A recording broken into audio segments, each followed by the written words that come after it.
नमस्ते मेरे प्यारे दोस्तों। अभी क्लासेस 2.0 में आप सभी का स्वागत करता हूं। आज मैं लेके आया हूं सेंटेंस की एक महत्वपूर्ण क्लास। इससे पहले भी मैंने एक सेंटेंस की क्लास करवा चुका हूं। ये दूसरा पार्ट है उसका। तो देर ना करते हुए शुरू करते हैं। पहले मैं आपको सेंटेंस की डेफिनेशन बता देता हूं कि सेंटेंस कहते कैसे हैं। Sentence A group of words that make complete sense is called a sentence. ये सेंटेंस की डेफिनेशन है। इसके बाद मैं आपको इन सेंटेंसों के टाइप बताता हूँ। इसके टाइप सेंटेंस के कितने प्रकार के होते हैं और वो टाइप आपको 5 टाइप्स के मिलते हैं। लेकिन नॉर्मल क्लास में अगर 8 तक आप पढ़ते हो तो उसमें आपको 4 टाइप देखने को मिलेंगे। और वो 4 टाइप कौन कौन से हैं वो भी मैं बताऊंगा आपको।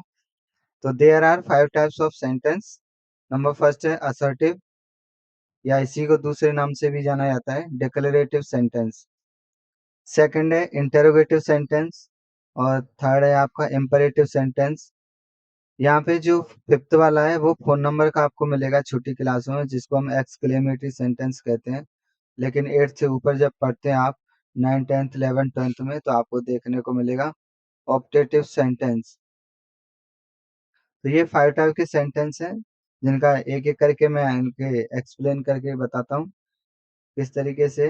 बाकी के इसके बारे में पूरी जानकारी है आपको। देखो, असर्टिव और डिक्लेरेटिव सेंटेंस, इसकी डेफिनेशन है कैसे कहेंगे। A sentence that make a statement or assertion is called a declarative or assertive sentence. इसका मतलब ये है, अगर कोई भी वाक्य ऐसा है जिसमें डायरेक्टली आपसे कोई स्टेटमेंट कहा जाता है, कथन कहा जाता है, या आपसे कोई डायरेक्टली बात की जाती है, पॉजिटिव मैटर हो चाहे नेगेटिव मैटर, तो वो उसको हम कहते हैं असर्टिव या डिक्लेरेटिव सेंटेंस।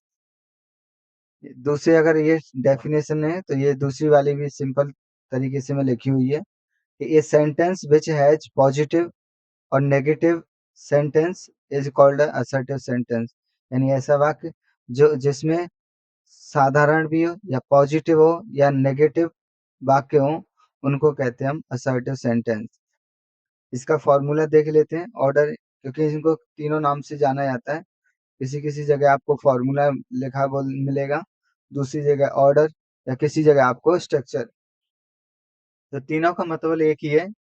तो इनका स्ट्रक्चर क्या है कि पहले तो आता है ऐसे सेंटेंसों में पहले सब्जेक्ट लगाते हैं, उसके बाद हेल्पिंग वर्ब आएगी, फिर मेन वर्ब आती है, फिर ऑब्जेक्ट आएगा, फिर अदर वर्ब आएगा। जैसे मैंने एक एग्जांपल भी लिखा है इसमें कि she is dancing with her friends on the stage. यहाँ पे जो सी है, सी आपका सब्जेक्ट है। सब्जेक्ट इसको कहते हैं, जैसे आपको पता नहीं चले, सब्जेक्ट जिसमें कोई काम खुद करता हो, जो भी काम करने वाला होगा उसको सब्जेक्ट कहते हैं, या कर्ता कहते हैं हिंदी में सब्जेक्ट को। यानी कर्ता का मतलब करने वाला। हेल्पिंग वर्ब जिस पे पूरा सेंट एकदम पूरी लय में बन जाता है, वो हेल्पिंग वर्ब का काम करता है। मेन वर्ब जिसमें कोई भी वर्क, जो इंसान जिस वर्क को कर रहा है, वो कहलाता है हमारा मेन वर्ब। इसको इंग्लिश में कहते हैं डूइंग एक्शन। क्या कहते हैं इसको? मेन वर्ब को डूइंग एक्शन। ऑब्जेक्ट, ऑब्जेक्ट आपको कहेंगे कि जैसे किसी सब्जेक्ट का किसी भी वस्तु पे जो इफेक्ट पड़ता है, वो ऑब्जेक्ट कहलाएगा। जैसे मैंने कहा कि मैं पेन से लिख रहा हूँ तो मेरा प्रभाव पेन पे पड़ेगा पकड़ने का, तो इसलिए जो पेन है, जिसको मैं पेन बोल रहा हूँ, तो वो हो जाएगा मेरा ऑब्जेक्ट। ऑब्जेक्ट भी आपके दो प्रकार के होते हैं, डायरेक्ट ऑब्जेक्ट, दूसरा होता है इनडायरेक्ट ऑब्जेक्ट। और लास्ट में फिर लगाते हैं अदर वर्ड। तो यहाँ पे इस सेंटेंस में सी तो आपका सब्जेक्ट हो गया, सी क्या आपका सब्जेक्ट, और एज हेल्पिंग वर्ब हो गई, और डांसिंग में आपकी मेन वर्ब हो गई, और ये विद हर फ्रेंड्स है, ये आपका पूरा ऑब्जेक्ट हो गया। और ऑन द स्टेज, ये आपका अदर वर्ड हो गया। अदर वर्ड को चाहे आप पहले भी लिख सकते हो या लास्ट में लिख सकते हो। सेकेंड एग्जाम्पल है the duck swims with its baby. यानी बतख अपने बच्चों के साथ तैरती है। तो इसका मतलब ये है कि तो द डक है, यानी तैरने का काम कौन कर रही है? तो डक कर रही है, तो डक क्या हो गया? हमारा सब्जेक्ट हो गया। उसके बाद हेल्पिंग वर्ब से कहीं सर इसमें हेल्पिंग वर्ब तो है नहीं, यहाँ पे हेल्पिंग वर्ब और मेन वर्ब दोनों को कंबाइन करके दिखा हुआ है इसमें स्विम्स। हेल्पिंग वर्ब इसमें दिखाया नहीं है क्योंकि इस प्रेजेंट इंडेफिनिट टेंस है, और प्रेजेंट इंडेफिनिट टेंस में असर्टिव या डिक्लेरेटिव सेंटेंस होता है तो उसमें हेल्पिंग वर्ब नहीं आती है, बल्कि मेन वर्ब में एस या ईएस लगाते हैं अगर सब्जेक्ट हमारा सिंगुलर होता है तो। ये हमारा मेन वर्ब हो गई स्विम्स और विद इट्स बेबी, ये हमारा पूरा ऑब्जेक्ट हो गया। तो नेक्स्ट, ये आपका हो गया असर्टिव सेंटेंस के बारे में। अब चलते हैं इंटेरोगेटिव के बारे में। देखो इंटेरोगेटिव की डेफिनेशन है, interrogative sentence A sentence that ask A question is called an interrogative sentence. जिस कोई भी आपके साथ जैसे कोई भी क्वेश्चन किया जा रहा हो किसी भी वाक्य में या किसी के सामने, जैसे करते हैं कि व्हाट आर यू डूइंग, या हिंदी में हम कैसे तुम क्या कर रहे हो, क्या खा रहे हो। तो जिस तरीके से हम किसी से कुछ पूछने का काम करते हैं किसी भी वाक्य में, तो समझ लो कि वो हमारा कौन सा सेंटेंस होगा, इंटेरोगेटिव सेंटेंस होगा। तो इसका स्ट्रक्चर देखो मैंने आप बनाया है। वैसे आपको ये भी बता दूं, इंटेरोगेटिव सेंटेंस है, इसका जो फॉर्मेशन है दो प्रकार का होता है। एक तो फॉर्मेशन होता है हेल्पिंग वर्ब से स्टार्ट होता है, और दूसरा ऐसी का फॉर्मेशन होता है कि जो डब्ल्यू एच फैमिली के वर्ड होते हैं उनसे चालू होगा। तो डब्ल्यू एच फैमिली में डब्ल्यू एच से स्टार्ट होगा या एच ओ डब्ल्यू करके होगा। जैसे मैंने आपको पहले ये स्ट्रक्चर बता रहा हूँ। फर्स्ट, जैसे इसमें आपको हेल्पिंग वर्ब लगानी पड़ेगी, उसके बाद सब्जेक्ट आएगा, फिर मेन वर्ब आएगा, फिर ऑब्जेक्ट आएगा, फिर अदर वर्ड आएगा, फिर लास्ट में क्वेश्चन मार्क आता है। सेकंड टाइप है W H plus helping verb आएगी प्लस सब्जेक्ट आएगा, फिर मेन वर्ब आएगा प्लस ऑब्जेक्ट आएगा प्लस अदर वर्ड आएगा प्लस क्वेश्चन मार्क। तीसरा मैंने इसी में से बना दिया, वैसे तीन तो नहीं होते पर दो ही होते हैं, फिर भी मैंने बच्चों को सिंपल हो जाए इसलिए मैंने वाक्यों को सॉल्व करने के लिए मैं तीसरा अपनी तरफ से बना दिया है। जैसे हाउ या डब्ल्यू एच फैमिली है, इसके साथ नाउन आ जाता है, तो नाउन कभी कभी एक साथ बोलते हैं। जैसे मैंने कहा कि तुम कौन सी किताब पढ़ रहे हो, तो which book are you reading. तो इस तरीके से मैं विच बुक बोला है, तो डब्ल्यू एच आ रहा है ना बीच में, साथ में बुक आ रही है तो वो नाउन हो जाता है बुक। तो इस तरीके से हाउ या डब्ल्यू एच प्लस उसके साथ नाउन आएगा तो एक साथ लिखा जाएगा। फिर उसके बाद आएगा हेल्पिंग वर्ब, फिर हेल्पिंग वर्ब के बाद सब्जेक्ट, और सब्जेक्ट के बाद मेन वर्ब, फिर मेन वर्ब के बाद ऑब्जेक्ट, फिर उसके बाद है हमारा अदर वर्ड्स, फिर लास्ट में क्वेश्चन मार्क लगाएंगे।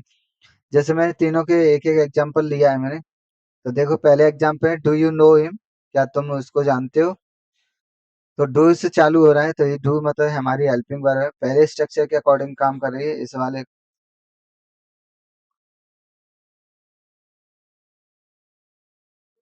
दूसरा है why are you standing outside. मैंने आपको समझा दूं, देखो हेल्पिंग वर्ब में यहाँ डू हो गई, उसके बाद सब्जेक्ट है, तो सब्जेक्ट हमारा यू हो गया, फिर मेन वर्ब है, मेन वर्ब हमारी नो हो जाएगी, फिर उसके बाद ऑब्जेक्ट है, तो ऑब्जेक्ट हमने हिम लिखा है, लेकिन इसमें अदर वर्ड नहीं है तो हमने भी नहीं लिखा है, लेकिन लास्ट में हमको क्वेश्चन मार्क जरूर लिखने को मिल। अगर हम क्वेश्चन मार्क नहीं लिखेंगे तो हमारा आंसर भी रॉन्ग माना जाएगा। नेक्स्ट दूसरा एग्जांपल है why are you standing outside. इसमें लगा है कि तुम बाहर क्यों खड़े हो, आप बाहर क्यों खड़े हो। तो वही जो डब्ल्यू एस, देखो शुरू में डब्ल्यू और एच लिखा हुआ है तो तभी से मैं कह रहा कि डब्ल्यू एस फैमिली, यानी स्टार्टिंग में डब्ल्यू एच आएगा लिखा हुआ, तो समझ जाना हमको कि ये इंटेरोगेटिव सेंटेंस है। इसके बाद आएगी हमारी हेल्पिंग वर्ब, फिर हमारा सब्जेक्ट आता है, फिर स्टैंडिंग जो है वो मेन वर्ब है ना। ये आउटसाइड, ये आउटसाइड हमारा ऑब्जेक्ट है, बाकी का अदर वर्ड है नहीं तो लास्ट में हमने क्वेश्चन मार्क लगाया है।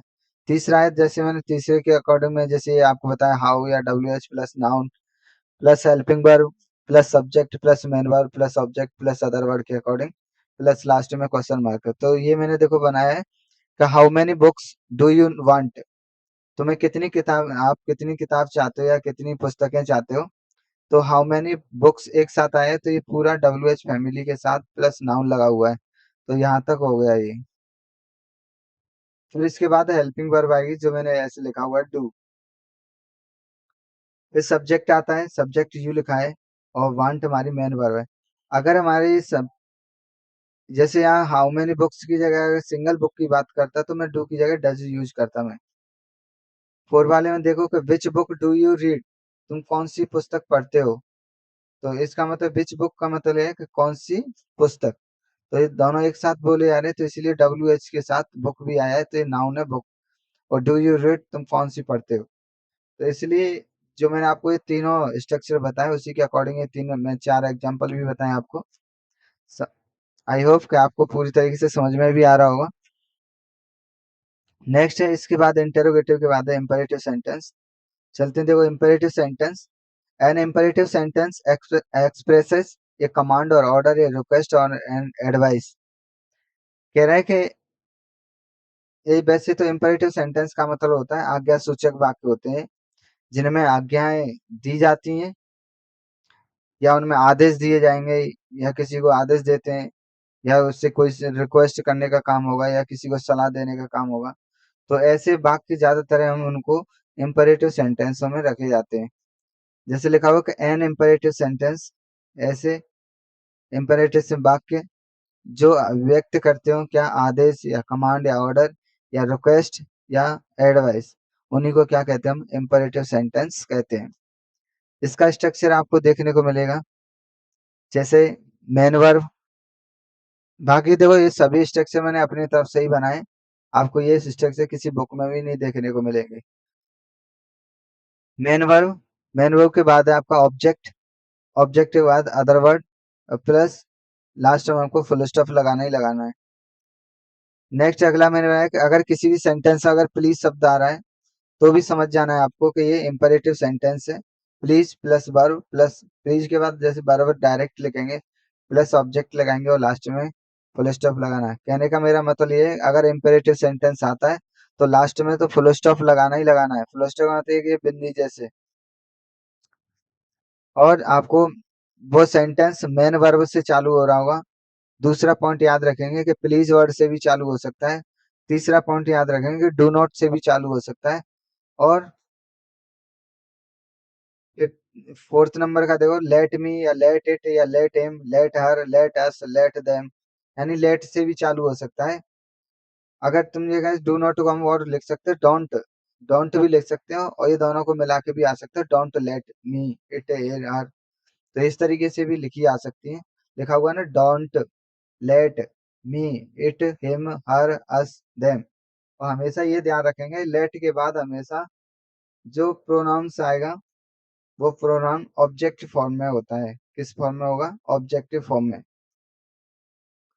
अब इसके मैं आपको एग्जांपल बता देता हूँ। जैसे पहला एग्जांपल लिखा हुआ है स्विच ऑफ द लाइट, मतलब बिजली बंद कर दो। इसका क्या मतलब है? बिजली बंद कर दो। तो इसमें आदेश दिया किसी को कि बिजली बंद कर दो। नेक्स्ट है प्लीज हेल्प मी। इसमें प्लीज शब्द आ गया तो समझ जाना चाहिए आपको ये इंपेरेटिव सेंटेंस हो गया और इसमें रिक्वेस्ट की जा रही है कि प्लीज हेल्प मी, कृपया मेरी मदद कीजिए। तीसरा यू शुड टेक केयर। अब आप ये कहें सर ये तो हमको बताया नहीं। अब इसमें क्या है कि इसमें अगर जो बच्चा इसका सेंस समझ जाएगा तो वो इसको लगा पाएगा कि ये इंपेरेटिव सेंटेंस में है। लिखा हुआ है कि यू शुड टेक केयर, तुम्हें देखभाल करनी चाहिए। तो इसमें देखो उसको इससे कहा जा रहा है कि तुम्हें यहाँ पे ये काम करना चाहिए। तो ये मतलब एक तरह से आज्ञा देने जैसा कार्य हो गया कि यू शुड टेक केयर, तुम्हें यहाँ देखभाल करनी चाहिए या तुम्हें देखभाल करनी होगी।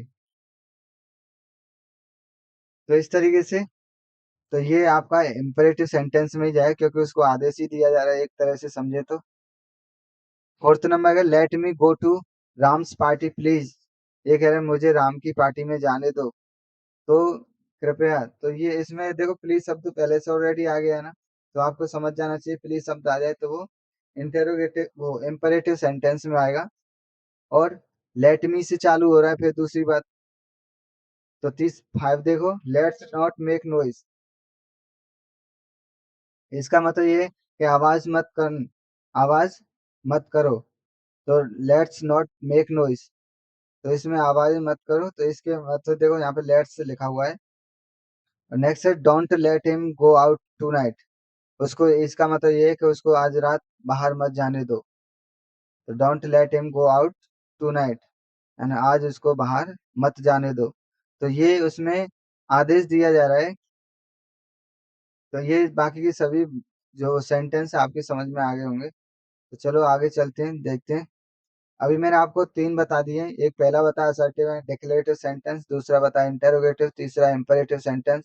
अब 4th नंबर का मैं आपको बता रहा हूँ ऑप्टेटिव सेंटेंस। कौन-सा? Optative sentence. तो ऑप्टेटिव सेंटेंस है a sentence that expresses bless, curse, wish, pray is called optative sentence. ऐसा वाक्य यानी ऐसे ऑप्टेटिव सेंटेंस जिसमें आशीर्वाद या किसी की इच्छाएँ या किसी की प्रार्थनाएँ या किसी को आप श्राप देने के जैसे वाक्य होते हैं, उनको कहते हैं हम ऑप्टेटिव सेंटेंस। जिस वाक्य में आपको लगता है कि इस वाक्य से किसी के श्राप देने का अर्थ निकल रहा है या उसको आशीर्वाद देने का है या उसकी इच्छाएँ प्रकट की जा रही हैं उसमें या उससे वो प्रार्थना जैसे भाव प्रकट हो रहे हों, तो ऐसे सेंटेंसों को हम ऑप्टेटिव सेंटेंस कहते हैं।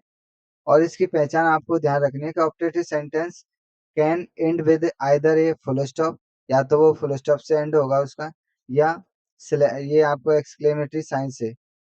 लेकिन this kind of sentence begin with may or wish. आपको ये भी बता दूं कि ये ऑप्टेटिव सेंटेंस हमेशा ज्यादातर आपको मे और विश से देखने को मिलेंगे। इनके जो स्टार्टिंग होती है वो मे से या विश से चालू होते हैं। किससे? मे या विश से। जब भी कभी भी कोई भी सेंटेंस अगर मे से चालू हो रहा है, अगर उस सेंटेंस में अगर ऑप्टेटिव सेंटेंस ऑप्शन में है, तो हमारा आंसर ऑप्टेटिव सेंटेंस की तरफ ही जाएगा।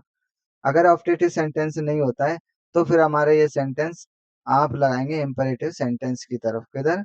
Imperative sentence.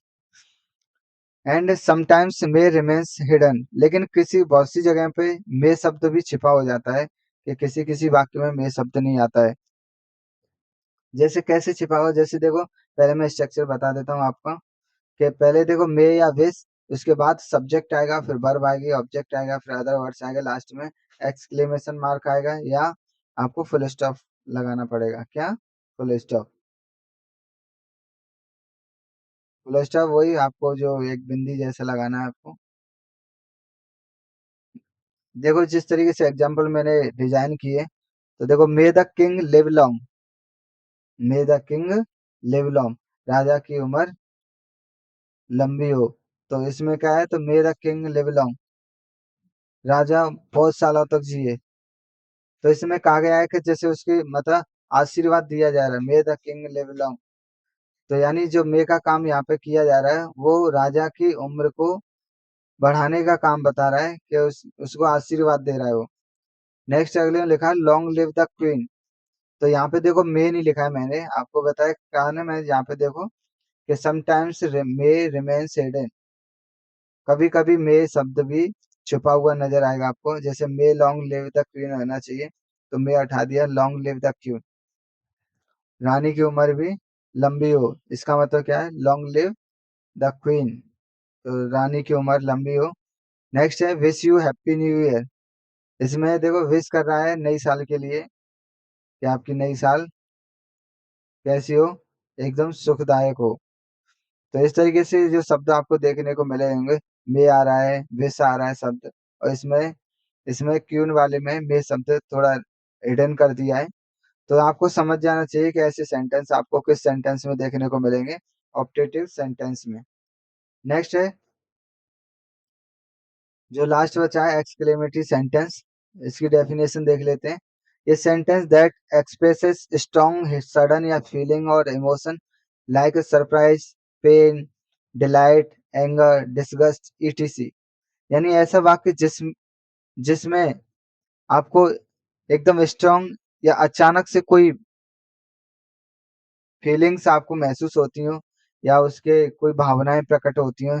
जैसे किसी को अचानक आश्चर्य होता है या महसूस हो रहा है उसको, या किसी को आनंद आया है, या कोई नाराज हो गया, या कोई खराब चीज आपको नजर आ रही है।